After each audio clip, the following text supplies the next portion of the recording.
Welcome back to Angel Swim London TV. I'm Adam Knight, and in today's episode, I'll be speaking to Dr. Francoise Freedman, an anthropologist at the University of Cambridge, a yoga teacher, and founder of Birthlights, a non-profit organisation dedicated to the health and well-being of women and their children. I caught up with Francoise at the Swimming Teachers Association Annual Conference 2017 to find out more about her latest research. I've got a granddaughter who's 19 months, and I'm really exploring all this with her again, as I did with my own children. Yeah, using steps, using the jumping, using the mat, to really developing the pulling, the kicking, the coordination. The diagonal axis now is what matters. And the water balance. And I think the teachers don't have resources like when I started. They didn't have resources about, the holds. Nobody knew how to hold a child. This front hold now is on all the videos. But at that time, it didn't exist. Holding the babies at the beginning, like this is now part of the vocabulary of baby swim schools. From, let's say, 1 month onwards, and until they are able to do what Ulrika was talking about. They jump in, they go back to the bar, or they go swim to the parent. So up to about that time. But then new skills are needed to just take them to the next stage. And I'm really sad that so few children go through that next stage successfully, so that they've done the baby swimming and they can nearly swim but not quite, and then they linger and sometimes they regress. They go to the formal swimming lessons when they are 4, and sometimes they have no competitive advantage over the children who are just arriving age 4.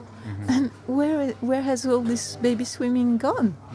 It's there somewhere. It's in their psyche, it's in their body, but we have to create that continuity. You spent some time out in the Amazon rainforest. Can you tell us the main thing that you learned when you were out there? At that time, I was with my 3-year-old child. This was my hobby. I mean, we were as a family there for 1 year, after I lived there already for 2 years before. And as a swimmer, I always watch people in water anyway, and I love being in water with them. And now I had my own little child, so I said, okay, well, let's do it the way the local kids do it. And they took her in the water with bits of balsa wood and on and out on the beaches, and she learned. She completed her swimming apprenticeship. She could nearly swim by the time we went. And then she was swimming in the river with the currents. And how many years have you been teaching baby swimming? Well, I'm in my mid-60s, and I started teaching swimming to kids who were absolutely terrified of water when I was 17, and I was bored in training. I've been interested in this for a very long time, and I'm always interested in technique as well as communication. What are the 3 best qualities that you find in a swimming teacher? What 3 things would you say? Enjoying the water, showing enjoyment of the water. Well, not pretending, but actually sensing the water and feeling that you can relax in this medium. And then I would say being aware of mirroring, being aware that the child is learning from what you do, not what you say.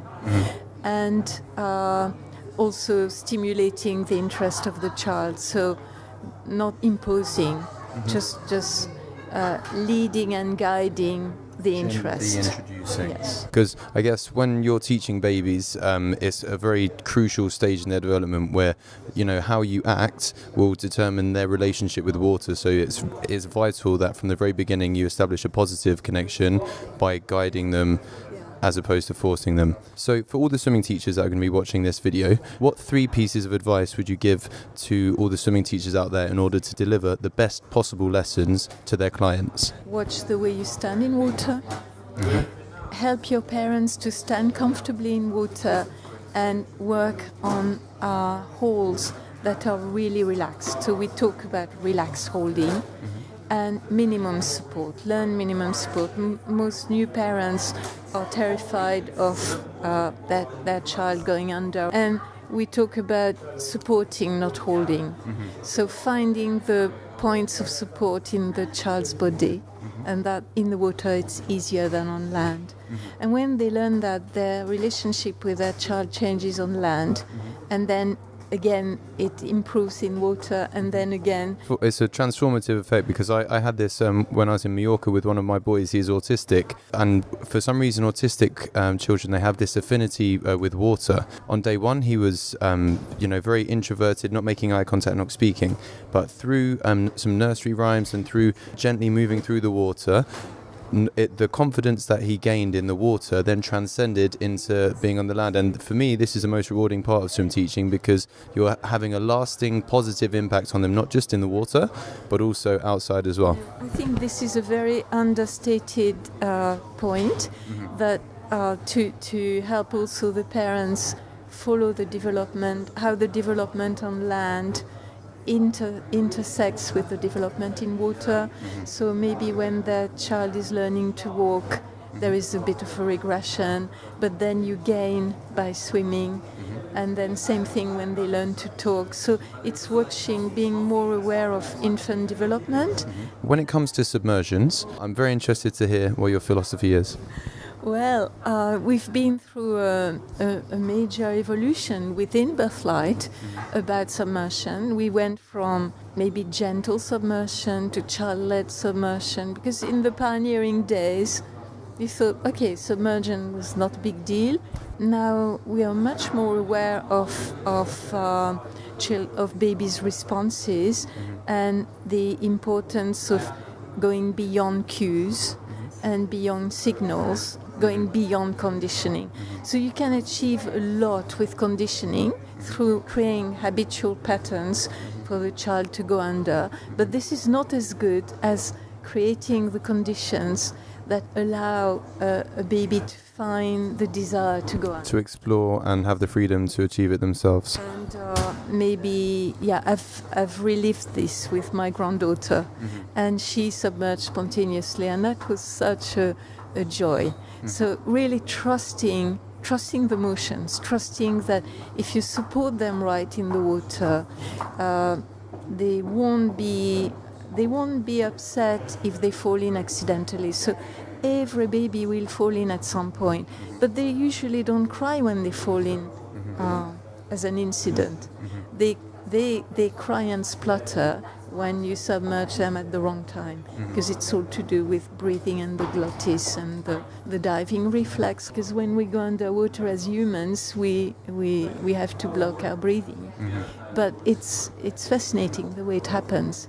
Breathing is key to swimming. When you're teaching your classes and you're asking parents to submerge their children for the first time, do you find it useful for the babies to see the parents submerge? And do you think that's fundamental when they're doing the submersions? I think it's very helpful, but I wouldn't force parents who hate going underwater to do that. There are ways to just open the hold, and then the baby goes underwater. I wouldn't force parents to go underwater. If they want to do it, it's ideal.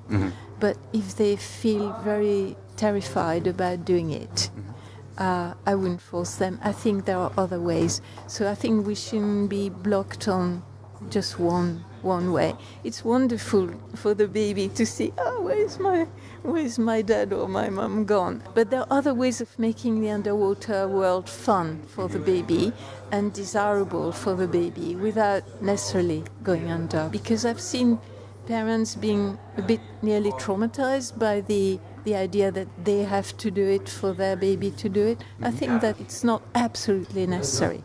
It's desirable but not necessary. Francoise, it's been an absolute honour and pleasure finally meeting you, and hopefully our paths will cross again. Thank you so much. It's been a pleasure. Thank you. Great to meet you as well.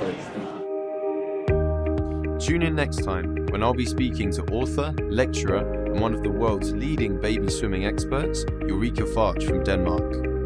Make sure you click subscribe on our YouTube channel and follow us on Instagram for the latest news, videos and competitions. See you soon.